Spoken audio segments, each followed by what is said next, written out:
I fuochi d'artificio sparati quasi tutte le sere e a tutte le ore, anche di notte, non si possono più tollerare.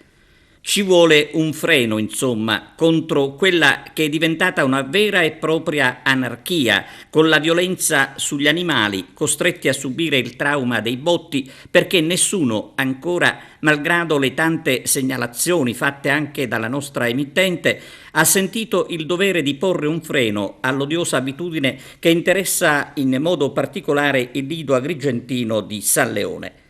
Da qui l'urgenza di provvedimenti da parte delle forze dell'ordine e di una forte presa di posizione da parte delle associazioni animaliste che non si sono mai fatte sentire a dovere.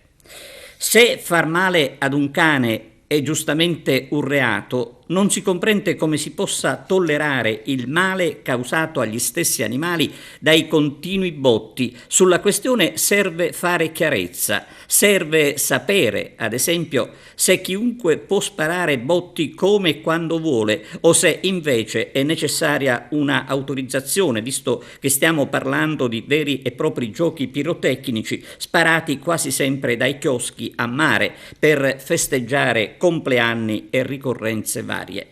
Staremo a vedere in che modo si riuscirà a mettere fine al vergognoso andazzo.